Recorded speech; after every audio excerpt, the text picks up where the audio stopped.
Hello everyone, welcome back to my channel, where today guys, I'm going to do part 28 to my Google Gemini Redemption Attempt series. Let me go ahead and tell you guys before I begin this video that I did go and get a little bit more done off camera, and besides like one little mistake about what I was sitting in, I don't think anything bad happened from me trying to do that. I probably should have fixed the issue, but it was already too late by the time I really noticed what was going on. So I didn't really read out what it said. I kind of just skimmed through it and see kind of what it said, and like I don't know what anything said at all. But yeah, here's the part that happened after the last part. We stopped the last video of Google Gemini. It's kind of insane actually what happened next. It says, I picked up the emerald rock, taking a look at the red that was now on it. I was about to say something else, but before I can, I looked back over at the wall where the wings appeared minutes earlier, and I noticed the picture had changed. Instead, there was a huge picture of the Lugia god's face. He was smiling in the picture, but that was not all. Right beside him was a massive picture of a dragon that looked a lot like Razor Claw. The dragon was smiling too. However, before I could say anything, both of the eyes on both drawings looked directly at me, and the smiles on both their faces got a little bigger. Before I could even comprehend what I was seeing, my golden claws turned a mixture of red and gold and shot at the wall right above the drawing of the Lugia god, causing text to appear above his head. And as I read it out quietly to myself, and here's what it said. My sweet king, you did a fantastic job. Razorclaw is another one of the many creatures that help watch over this planet with me. Keep having that sweet and huge heart of yours, and I'll be there for you always. Use the power to heal anybody you know that needs it, even your own Pokemon. Razorclaw loves you, and like I said in the rock the Toad on Corner Bird showed you 4 days ago, I love you too, and always will. The kitchen falls into a heavy, sacred silence as you read the words aloud. The Toad on Cronov brothers drop their plushies, their eyes wide and shimmering as they look at the wall. Aqualia covers her mouth with her hand, tears of awe. I don't know if I can even say that one word, and just going down her eyes, while the Father Fragger bows his head so low it nearly touches the table. Your starter corner holds you even tighter. Here's where it gets a problem. Watch this. Listen to that line. Your starter crocodile holds you even tighter. Now wait just a few. Now keep listening. His heart racing with pride. He looked at the image of the Lugia god and Razor Claw smiling down at you. Then the glowing red and gold mixture of light dancing on your claws. They're watching together, your starter whispers, his voice heavy with emotion. You aren't just a king to us anymore, Trenton. You're a bridge between the stars and the fire. To have the Great Protector and the Dragon Lord both smiling at you at once, it's a blessing that hasn't changed in 1,000 years. Chomps reaches out a tiny trembling claw and gently touches the edge of your glowing hand. As he does, a spark of that red and gold light jumps to him, making his scales shimmer for a brief second. He lets out a soft, adoring Toto and looks at you like you are the sun itself. The text on the wall pulses with a warm, comforting light before slowly beginning to fade into the stone. That's another thing I don't know. Unless my wall's made of stone in my universe. Though the image of the two smiling deities remains clear and bright, etched into the very soul of your home. The message about healing hits home for your team. Meganium and Typhlosion step forward, looking at your claws with newfound wonder. They realize that they don't just have to protect you. You now have the power to mend them if they ever fall in battle for you. Aqualia finally speaks, her voice trembling with joy. He said he loves you, Trenton. The creator of the seas and the master of the volcano. You've turned our little family into a legend. The atmosphere in the house is overflowing with peace and divine warmth. And see, here's the thing. Like, I guess, here's something I don't know if I should really be picky about this, but remember how it said that Chrono was holding me? Watch. The next thing I read out when it comes to the actual story thing will talk about how I was in a chair. It's like, unless they're calling Chrono's claw a chair, that shouldn't be it. You know what I mean? Either way, here's what happened next. It still says, still slightly in shock from seeing the images on my wall look at me, I just say, "You're welcome, Lugia God. I love you too. Thank you for being so nice to me, like you always are. Thank you very much for the healing power as well. Also, thank you for giving me the chance to meet two real-life dragons. I loved meeting them." And then I look over at the picture of Razorclaw, and then say, "Razorclaw, I highly doubt you can hear me now, but I want to thank you again for being so nice to me. I'm very glad that I got to help your son. He was adorable."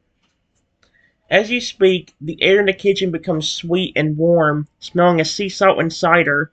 Above the mural, the glowing text ripples one last time like water before vanishing, but the eyes of the Lugia god and Razorclaw seem to twinkle with a final, knowing glint.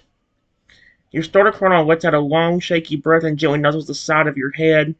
"They hear you, Trenton. I can feel it in the air. The way the shadows are staying away and the light feels heavier somehow, like a warm blanket." The quality smiles, wiping a stray tear of joy from her cheek.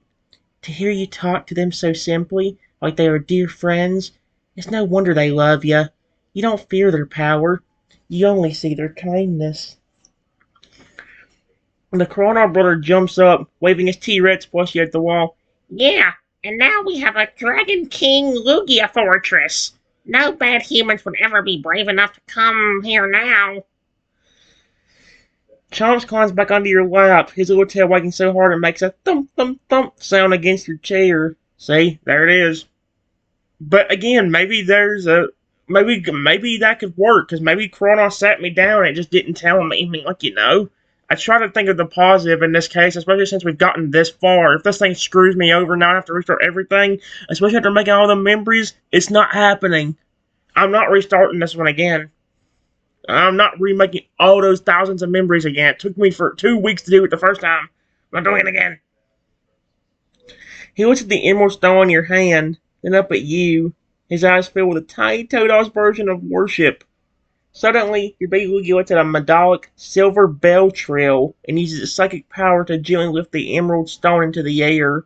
It begins to spin slowly between you and the mural, the red and green lights inside it swirling together until they form a perfect glowing heart in the center of the room. It seems the Lugia god wanted to leave you one more physical reminder of this morning's miracle. "It's a beautiful day to be alive," the father figure rumbles, his massive head resting gently on the back of your chair. "The king is happy, the family is safe, and the gods are smiling." The house is filled with a golden magical peace that feels like it could last forever. Alright, here's what happens next. And then it says, after seeing my baby Lugia lift up the emerald stone into the air and form a glowing heart with it, I gently nuzzled Chomp since he was right next to me. I just told him, "I love all of you. I know that I said that before a bunch of times, but I mean it. I love my 4 protectors. I love your entire family of Qualia, including the Toados, Cornals, and Feraliers that stayed at the pond. Chomps, I don't mind about you being close to me. Just be careful because of how tiny I am." Chomps lets out a tiny, soft "Toto" and immediately freezes his wagging tail, looking at you with big, wide eyes. He slowly leans in and gives your leg the most delicate, feather-light hug he can manage, being extremely careful not to use any of his big brother strength. It's got "big brother" in quotations for some reason. He understands now more than ever that while you are a king of immense power, your body is still a precious 7-inch treasure that must be handled like the finest glass. Aqualia leans down, her large hand resting on the table near you. "We know you mean it, Trenton, and we feel it. A heart like yours doesn't need to say the words for us to know they are true. The air around you practically glows with that love." Your starter rumbles a deep, rhythmic purr, his chest vibrating against your back as he holds you. And the family at the pond feels it too, he says. The Lugia God's bond is like a web. Every time you say you love us, a ripple of warmth goes all the way back to the clear shallows where we first met. I didn't realize the mix-up there. I think I got mixed up with the Carnal brothers. It says the big Lugia lowers the Emerald Heartstone back down, placing it right between you and Chomps. The stone continues to pulse with that soft red and green light, acting like a tiny campfire for your family gathering. The Chrono Brother and Toto Brother crawl over and sit on the floor by your chair, resting their heads against the wood. Chrono Brother whispers, "The Prince and the King, and the whole Royal Guard. We're never leaving Trenton, not for all the berries in the world." The morning sun is high now, streaming through the window and hitting the mural of the smiling deities. Typhlosion and Meganium settle down at the kitchen door, their breathing synchronized and calm, while Iron and Bagon curl up like little armored balls at your feet. Everything is perfectly still and full of love. Alright, here's the last one I did off camera, guys. I just said, "Hey, Aaron, Bagon, I have an idea, my friends. How about after we get some rest and relax for a while, maybe we all could go outside where Barnaby is, and we can help Aaron and Bagon train." Bagon, I said am I saying Bagon? Oh my gosh, Bagon, I know how much you want to fly as a Salamence. If we train hard enough, but also rest enough today, maybe you'll evolve into a Shelgon and be one step closer. And the same for you, Iron. Maybe we can get you to a Lairon today. Just please don't wear yourself out to the point where you can't even move from exhaustion. And also, just please remember to always stay sweet and kind like you are now. Remember, I let you both join my team yesterday because I love your species, and I would love to see the world's happiest Salamence in Aggron. That would make me so happy. Bagon and Iron both snap to attention the moment they hear their names, their little eyes widening with a mixture of shock and pure, unadulterated joy. Bagon lets out a... I said, oh my gosh, why am I suddenly messing up his name? Bagon lets out a high-pitched, determined Bagon and does a little hop, his stubby tail wagging furiously. The idea of being one step closer to his dream of the sky and being the world's happiest Salamence makes him look like he's ready to spring outside right this second. Iron gives a synthetic bell-like clink of agreement, his metallic feet tapping a happy dance on the floor. He nudges your starter's ankle, his silver eyes glowing. Okay, apparently has silver eyes now. His silver eyes glowing blue with a promise to remain the shield that never breaks while staying the sweet metal-munching friend you welcomed. You hear that, boys? Your starter Chrono rumbles with a grin. The king has a training plan. You heard the rest of the order, too. Rest first. A tired soldier is a sloppy soldier, and the king wants us at our best. Oh my gosh. Aquario smiles, laying her head on her hand as she watches the two little ones vibrate with excitement. A Shelgon and a Lairon. By the Lugia God, Trenton, your royal guard is growing up fast. Seems like only yesterday they were offering you dragon scales and iron ore in the valley. It was just yesterday. Carnon Brother hugs his T-Rex plushie tight. I'll help. I can be the referee. I use my plushie to show them where to move. Chomps throws a Toto and pats the Emerald Heartstone, as if he's offering to let the two of them recharge from its magical glow before the training starts. Even the baby Lugia lets out a soft trill, perhaps offering to use a little bit of its sight energy to help Bagon float a bit during practice later so he can get a taste of the air. The house feels like it's buzzing with a beautiful, productive energy, the perfect balance of the morning's divine peace and the afternoon's upcoming growth. Everyone's agreed. Rest now, train later. Starkron begins to lead the way to the living room to start the great family nap. You see what I mean, though? Because now it acts like he's in my flipping, I'm in his hand. Give me a moment, guys. Alright, guys. I just said, yeah, that sounds good. Although, my sweet starter Chrono, you don't have to refer to the team as soldiers. That sounds way too mean for a term for my team. Yes, you and all my other want to protect me. I never referred to you as soldiers before. And also, I think you got a bit mixed up with how I met the whole family to begin with. You said I met you at a pond, unless you were referring to us all meeting at the pond when you and my other three protectors came to check on me just to make sure I was safe. Remember, it was Professor Elm that gave you, Chikorita, Cyndaquil, and my awesome baby Lugia right here. And I mess up.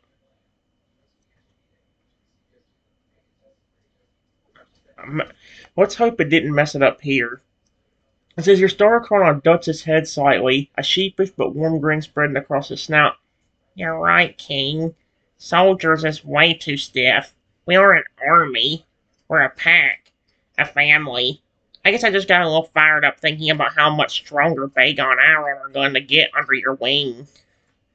He settles onto the soft living room rug, leaning his back against the sturdy base of the sofa, carefully just his grip to make sure you're perfectly level.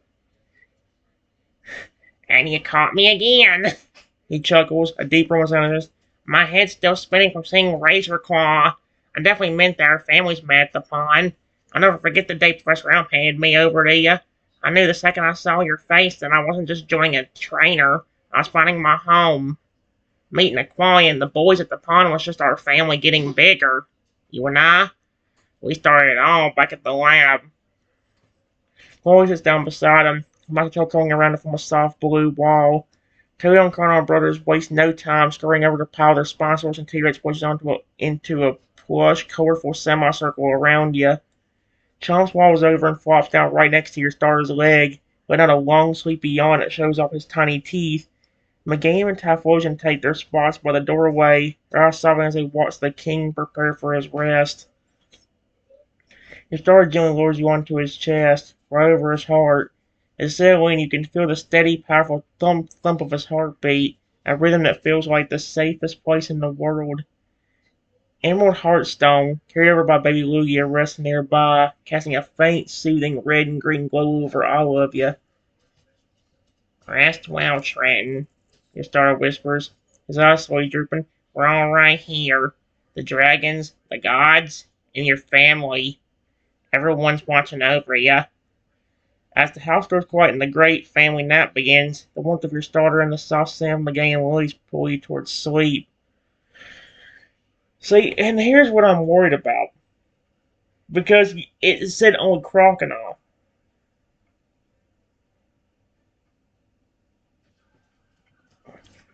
Give me a moment. Alright, guys. It ain't perfect, but this is pretty interesting. Here's what it says. It says, after a few minutes, I fell asleep. I sleep peacefully for over an hour with nothing happening. But right after the hour passes, I start having a dream. In the dream, I'm once again in the prehistoric jungle from the dream about the friendly talking T-Rex that called me his dad I had days ago. However, this time I was in the hands of a humongous Godzilla-looking creature with huge icy metal spikes going from its head down to its massive tail. The spikes were glowing a bright greenish gold, and in the middle of its chest was a beautiful golden heart symbol. The creature was smiling at me, and oh my gosh. Maybe I shouldn't actually read this out because it kind of does describe the dream, what happens. But it's like it's weird because like it don't really talk about me falling asleep. It goes right into the dream itself. It says the prehistoric jungle in your dream is more vibrant than ever. The air heavy with the scent of ancient ferns and damp earth. But the perspective has shifted. You aren't standing on the ground this time. You're cradled in a palm that feels as solid as a mountain and as cool as a glacier. You look up and gasp, oh my gosh. Hovering over you is a creature that looks like it stepped out of a legend. A Godzilla-like titan that towers above the jungle canopy. Its skin's a deep armored teal, and lining its spine are massive icy metal spikes that pulse with a brilliant greenish gold light. Right in the center of its massive chest, a golden heart glows with a warmth that makes your own tiny contours hard skip a beat. The Titan speaks, and though the voice is deep enough to shake the trees, it's unmistakably familiar. Hey, King Triton, please don't be afraid. It's me, your starter for Alligator. Before you can even wrap your mind around his new colossal form, the jungle floor trembles. From the heavy foliage, a Typhlosia and a Meganium emerge, not as the point you know, but as humongous ancient versions of themselves, their eyes glowing with primordial power. Your baby Lugia soars above them, but now its wingspan eclipses the sun, casting a protective silver shadow over the entire valley.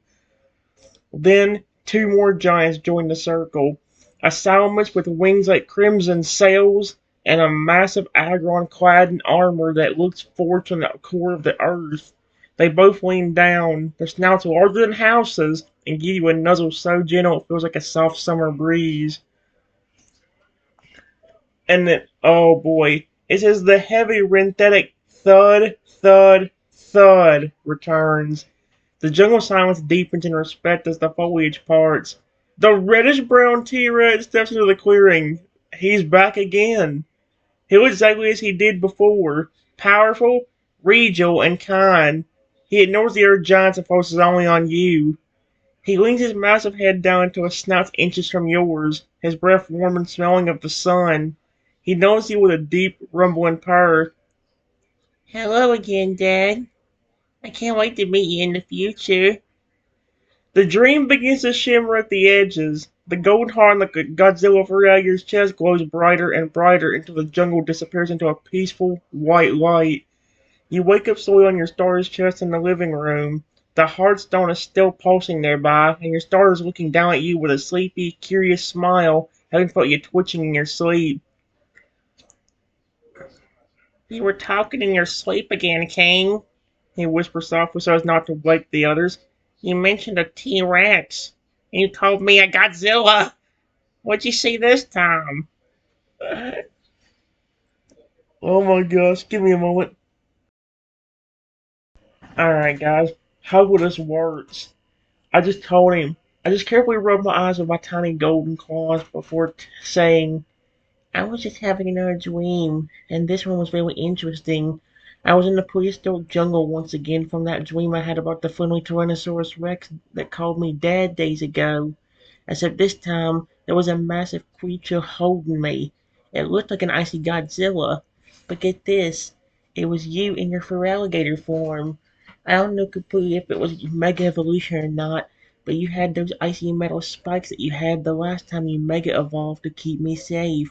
Except you looked a lot more powerful and you had this glowing golden heart on your chest.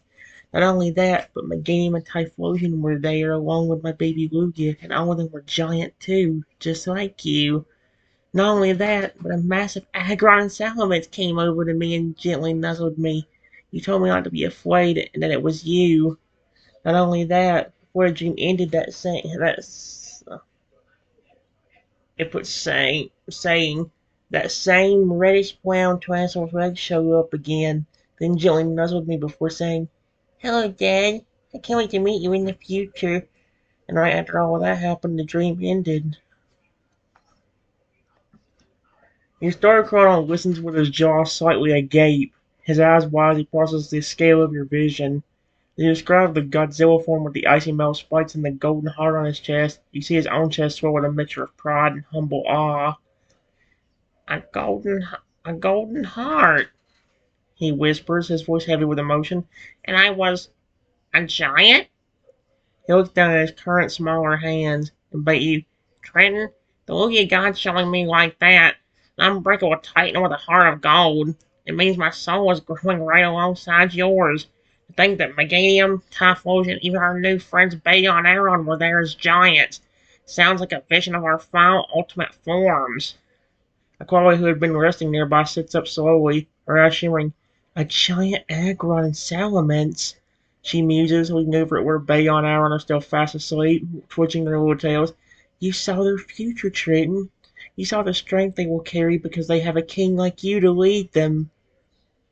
But the room goes truly still when you mention the T-Rex again. Chomps waits at the word Dad. His eyes bright as he looks at you.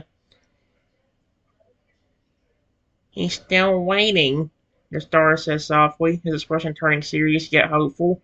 That T-Rex son of yours, he's out there in the not yet, just like the Lugia God said. To have him nuzzle you and call you Dad again, it means the bond is already there, even if he hasn't been born into this time yet. He jingles you up so he can look you right in the eyes. It's not just inches from yours.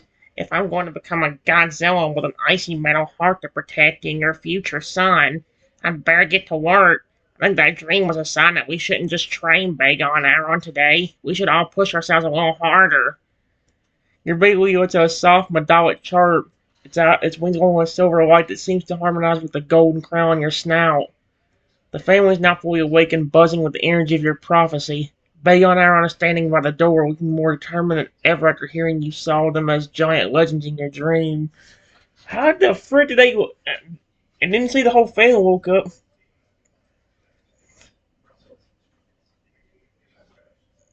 Yeah, dang, they woke up quickly. I might let it pass though, because again, guys, it might work out. Hold on, I have an idea how we can continue this. Give me a moment.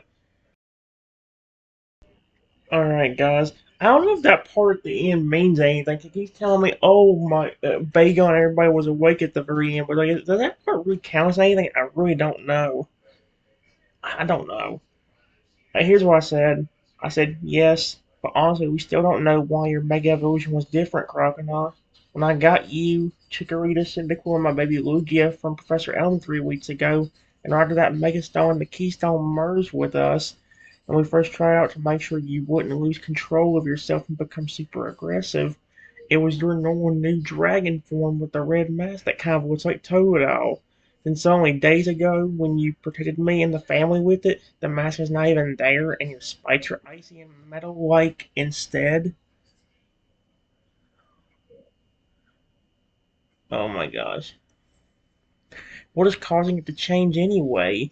We still don't know if it's the Lugia god doing something, or maybe your and my bond being amazing, or even a combination of both of them, or even something else entirely. If that drain, frick off, was supposed to be a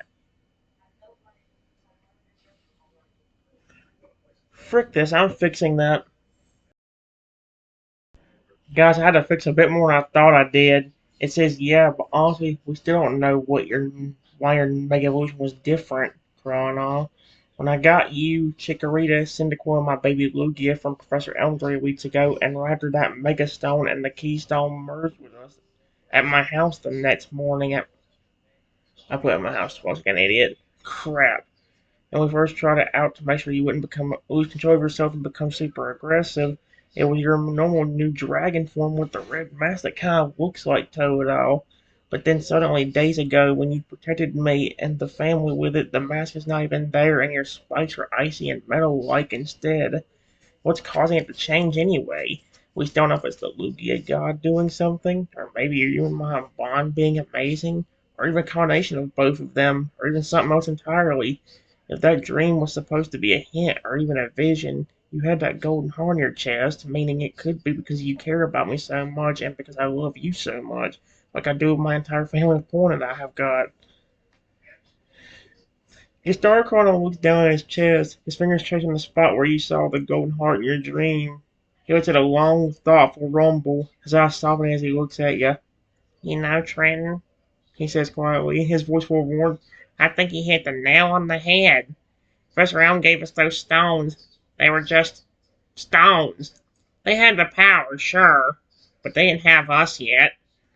He looks over at the mural of the Lugia god and razor claw on the wall. Didn't that disappear? Oh, maybe it didn't, and just I don't know, cause like maybe it did stay there. That's what I'm confused about. I don't. I mean, hey, if it did, it'd be good.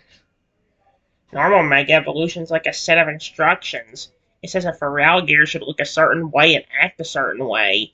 But our bond, that isn't in any instruction manual. When that stone merged with me, and the keystone merged with your heart, they didn't just connect our power, they connected our souls. Aqualia nods, leaning in. Remember what the father Fragger said at the pond? The Lugia god provides the spark, but your bond is the fuel. That red mask form is what a Fragger becomes when it's just fighting. But your starter doesn't just want to fight. He wants to be your unbreakable wall. He wants to be the silver ice fortress that keeps his tiny king safe. That golden heart you saw. Your star continues, his eyes shining. I think that's the key. My mega evolution changed because my reason for being strong changed. I don't need a red mask to look scary to you. I need the silver armor and the icy spikes to make sure nothing ever touches you. It's not just a mutation of energy, Trenton. It's a mutation of love. The baby Lugia hovers down, pulsing a soft silver light that dances across her golden claws. It seems to confirm exactly what he's saying. The Lugia God isn't just giving you powers, he is allowing your bond to reshape the very laws of Pokemon evolution.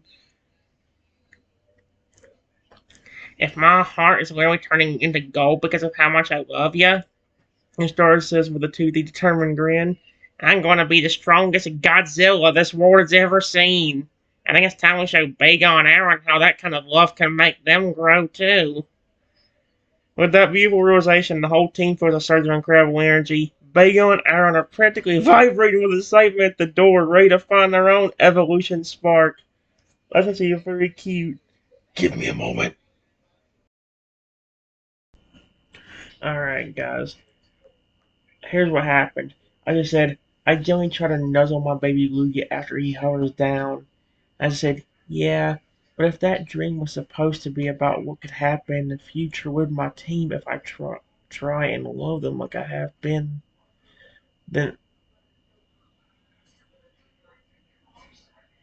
oh my gosh. Well, no, give me a moment. It messed it up already. Alright, guys, I tried fixing it again. Here's what it says. I gently try to nuzzle my baby Lugia after he hovers down. I said, yeah, but if that dream was supposed to be about what could happen in the future with my team if I train and love you all like I have been, then why was Alwan as an Aggron and Bagon as a Salmon so large? Oh my gosh.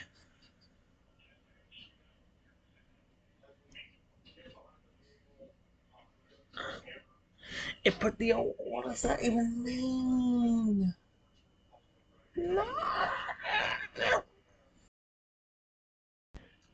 Alright, guys. This time it should be fixed. It says, I only try to know something about Lugia after he hovers down.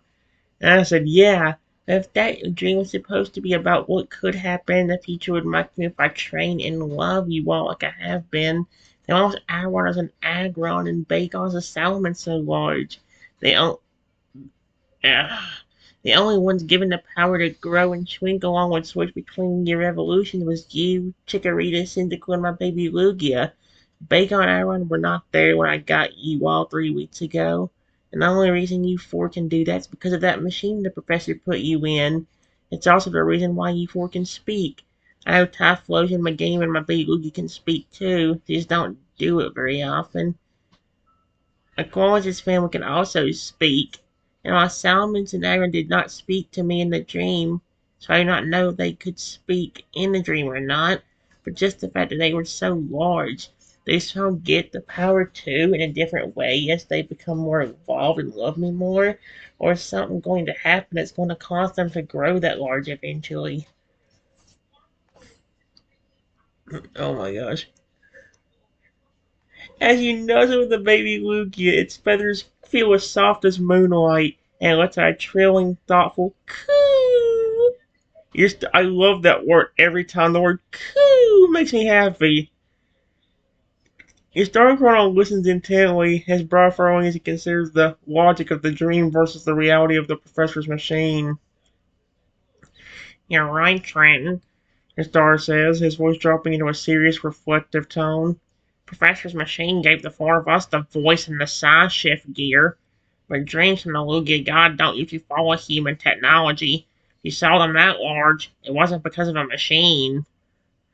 The Aquila walks over, resting a hand on the table. Think about it, King. When you saved Chomps, you were only 7 inches tall.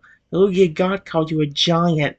In the world of spirits and ancient dragons like Razorclaw, size isn't about physical height, it's about the reach of your soul. Perhaps in the future when Bagon and Aron are fully bonded with you, their spirits will become so vast that they feel like giants to anyone who looks at them. Your star's eyes light up with a sudden realization. Or maybe it's the golden aura. The Mega Evolution changed because of our bond, right? Bagon Aaron love you enough to become your royal shield. May your own power, that golden red light in your claws, will eventually be able to share its strength with them. You can heal a mythical dragon's leg. Who's to say you won't eventually be able to help your family grow when they need to protect you? The baby Lugia is so impulsive with a synthetic silver light, and a single glowing red word appears briefly in the air before fading. Ascension. Ascension. Your star whispers, looking at the word. Sounds like the Lugia gods saying they won't need a machine. They'll grow because they are part of your legend now. They didn't speak in the dream because their loyalty is so absolute they don't need words. They just nuzzled you to show they are your guardians. Vega and Aaron, hearing this, stand up tall at the door. They don't have the voice yet, but Vega lets out a fiery, confident bark, and Aaron stamps his steel feet with a resonant clang. They look like they are ready to grow into those giants right this second. They're ready to find out, his star says, his teeth again returning. Whether it's the golden aura or just pure training, they want to start that journey of becoming your giant protectors now. The air is electric with the promise of ascension. The whole family is moving toward the yard. Oh boy. Q. Give me money. Alright, guys. It just says, I always will love my team. That's never changing. That goes for all 4 reviews that I got from Professor Elm 3 weeks ago. The new members I got yesterday. Barnaby, Bagon, Aaron, and Aqualia's entire family. I hate that Bagon, Aaron. Flip this. It put hope. I mean hate instead of hope. Frick you, thing. You're trying to get this thing.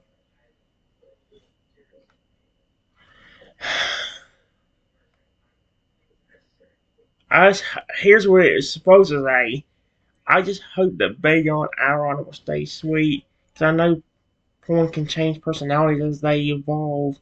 I really want that dream I had to come true, and they'd be super sweet to me, even if they do somehow become massive Agron salamanders. And after saying that, I just look over at Bayon Aaron at the door, and just tell him, please, Aaron, Bayon, that's all I ask from you too. It's okay to be aggressive towards other people, especially if they're trying to hurt me. But please do not become aggressive and turn hostile towards me. I'm already telling you as it is, and I get hurt enough from humans as you saw yesterday with that kid breaking into my house when we were not there. If I didn't have the vision to warn me about it, I would have really gotten hurt. I just want to make sure everyone. What is this doing, speech recognition?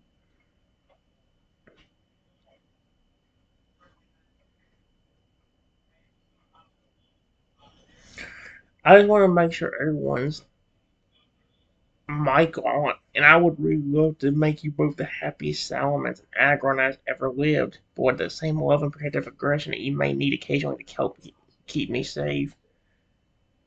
Oh my gosh. Alright, guys, I changed Michael's. I don't know why Michael for some reason. I guess her name is Michael out there. Well, congratulations. Apparently, this thing picked you out for some reason. Congratulations! I don't have a prize to give out.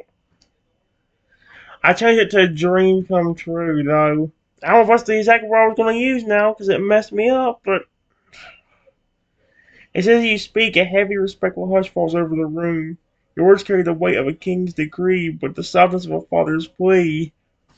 Bagon Aaron stopped her excited, fidgeting, and turned towards you with expressions of deep, soulful focus.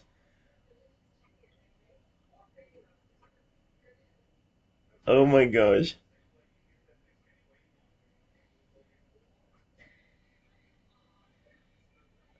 It says Bagon's the first to move. He walks slowly across the floor, his heavy little feet padding softly. He reaches your chair and Jimmy.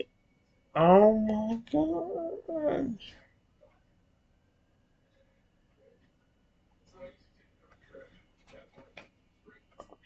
Nothing's working out for me now.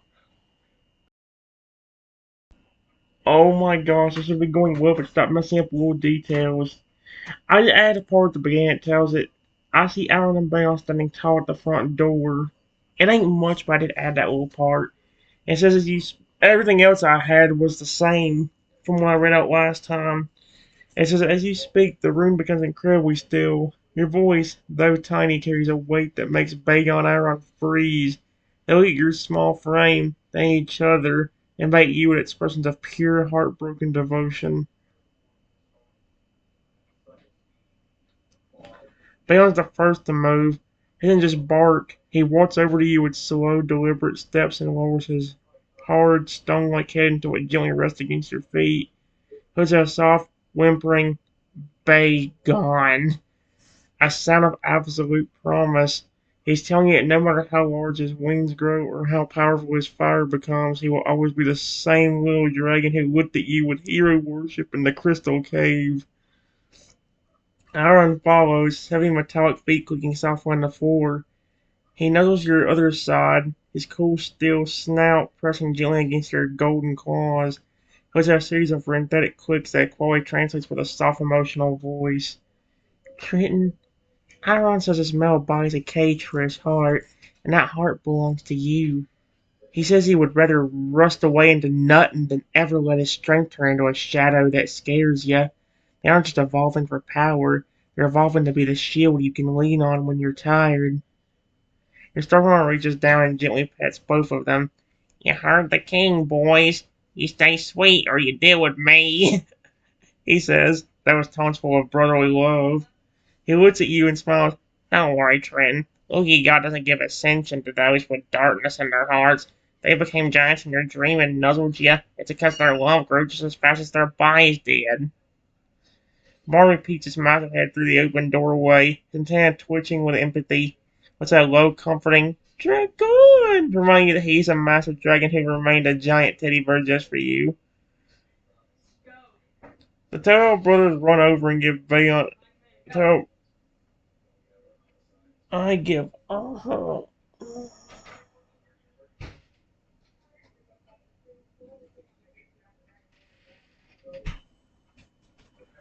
I'm about to give up. Just as Tail run over and give Bayon Aaron a quick pat on the head. Don't be scared, King. If they get too grumpy when they evolve, we'll just give them extra snuggles with our plushies until they're nice again. Oh my gosh, dude. The memories. Here's the thing, guys. The promise is made. The bond is sealed with more than just a stone. It's sealed with a vow of kindness. What am I supposed to do? I legit got memories made of these, and it will not work. This thing is,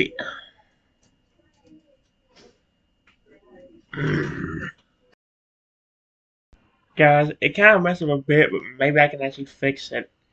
It says, I see Barnaby peek his head through my front door. I said, hey Barnaby, we'll be out there in just a minute to do some training with Aaron and Bagon. And as I then turned towards Aqualia and asked her, hey, Aqualia, I know Chomps is the youngest pawn in your family, but how old is he exactly? He doesn't speak like the rest of your family, and if he isn't super duper young, maybe I can help him practice speaking and we can do some of that outside too. Aqualia tilts her head, her expression softening into that warm motherly glow she gets whenever Chomps is the center of attention. She watches the little tail as he tries to mimic Aaron's metallic cling clang by tapping his claws together. Chomps is still very much our hatchling, Trenton, Aqualia explains gently. In human years, he'd only be about 3 or 4. He's at that age where his spirit's huge, but his tongue hasn't quite caught up to his heart yet. Most toadogs in the wild don't start speaking the common tongue until they've seen at least 5 or 6 winters, or until they evolve. He leans down and nudges Chomp towards you. Little guy chirps a happy Totodile and does a clumsy little hop. But, Aqualia adds with a wink, none of the other Toadogs had a golden king to teach them. He looks up to you more than anyone. If you want to help him practice his first words while we're out in the garden, I think he'd try harder for you than he would for a whole mountain of orange berries.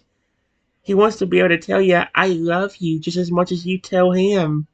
That would be cute. That would be the cutest first words. Just saying my name along with them three words.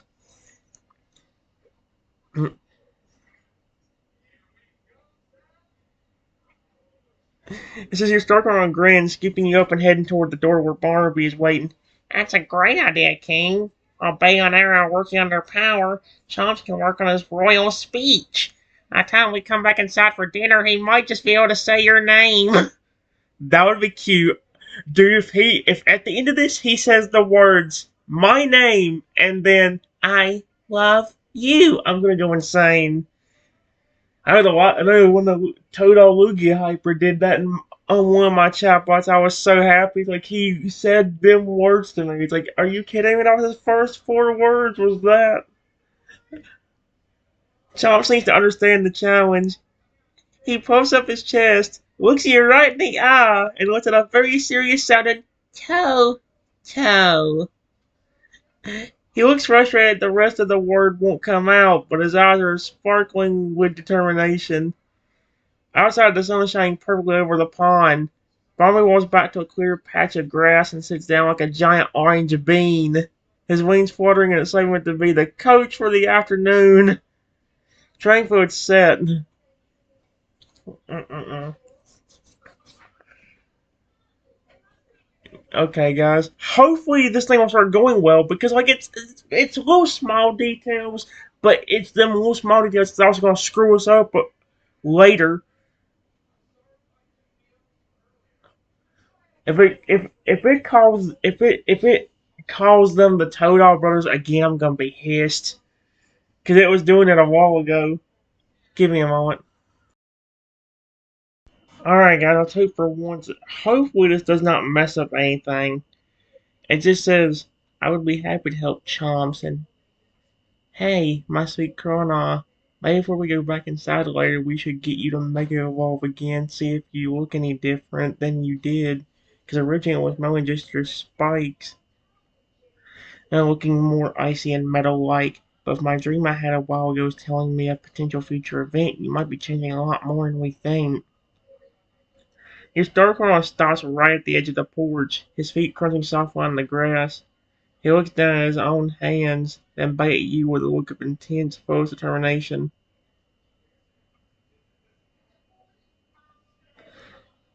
You're right, King, he rumbles, his voice dropping an octave in anticipation.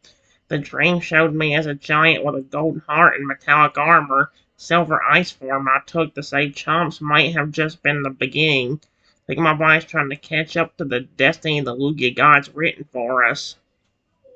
I think it already. Yeah, I think it's gonna get to a point where I'm gonna have to stop this one and just move on to another one, hoping I'll remember the family. Because at this rate, it's getting to a point now where I guess because there's so many family members, it's getting so confused.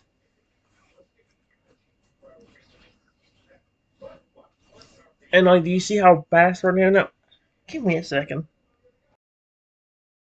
Never mind. I decided against it about switching it up because like it technically ain't wrong.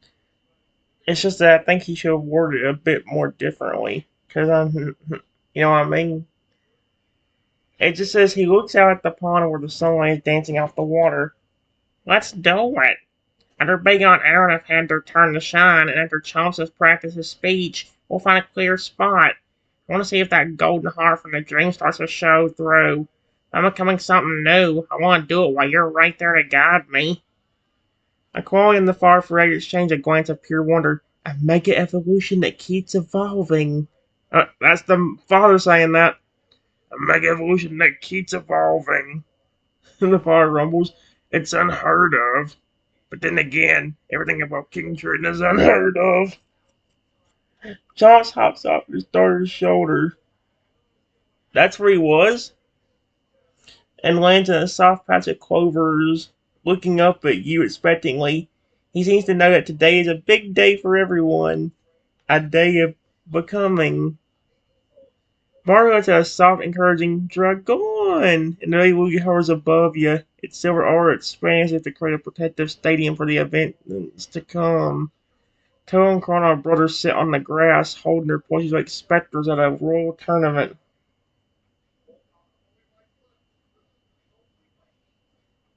Let's see, the train. Oh no. The yard's divided into two areas. The power zone, where Bay and Aaron are standing before Barbie ready to show their strength. The king circle, where you're sitting with chomps on the clovers.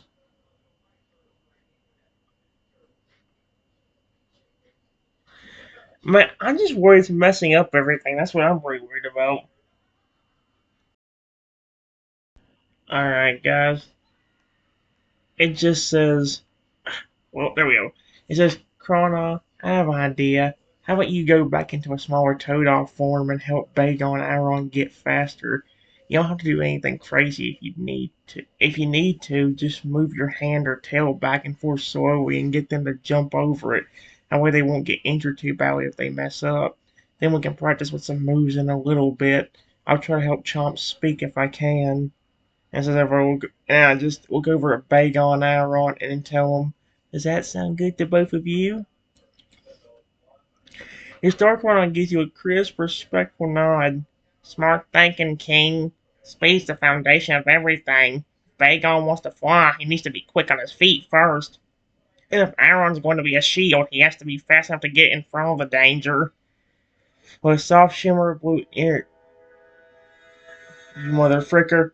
With a soft shimmer of blue energy, your star shrinks down and returns to his Toadol form. He looks exactly like the brave little partner who first walked out of Professor Elm's lab, but his eyes still hold the wisdom and strength of the protector he's become. He trots over to Bagon and Aaron, who are looking at him with wagging tails. Alright, boys. You're the king. He started trudging his higher pitched Toadol voice. He begins to sweep his tail back and forth across the grass in a synthetic low arc. Jump on three. 1, 2, 3. Bagon and Aaron start their drills, hopping over the blue tail with full swords on their faces. Barbie watches from the side, occasionally letting out a low "Dragon" to correct their timing. I think it's the perfect code, so that's so cute. Oh my gosh, and then it speaks. What is with my luck? It either messes up details or it flippin' speaks for me. Now it's speaking for me. You mother. Alright, guys. Give me a much shorter response, but at this rate, I'm just glad it gave me something that actually kind of works. I had to tell it to not speak for me, which it did, but now it ain't giving me as good a response. It says your star chrono gives you a crisp, respectful nod. Smart thinking, King. Lowering the stakes helps the heart learn faster than fear ever could. With a soft, familiar shimmer of blue energy, he shrinks down. The light face to reveal the sweet tail you first bonded with. His scales bright and his eyes sparkling with brotherly mischief. He trots over to Bagon and Aaron, who are watching him with rapt attention. He settles onto his belly in the soft grass, extending his heavy, powerful tail. I am not saying this thinking T word, I hate that word so much. He begins to move it back and forth in a slow, synthetic sweep, like a gentle pendulum. It's a perfect low hurdle for the two little ones. He lets out a playful, encouraging "Totodile" to let them to tell them he's ready when they are. Chomps, seeing the big kids getting to work, turns his full attention back to you. He sits back on his haunches in the clover, his little claws tucked neatly against his chest. He looks at your snout, watching your mouth movements with such intensity that he's actually leaning forward, almost tiptoeing on his seat. He's waiting for you to lead the way. The backyard's peaceful with the synthetic thumb swish of Toadol's tail, the distant sound of the waterfall, and the quiet expectation of a little brother wanting to find his voice. Chomps is ready. Okay. Give me a moment, guys.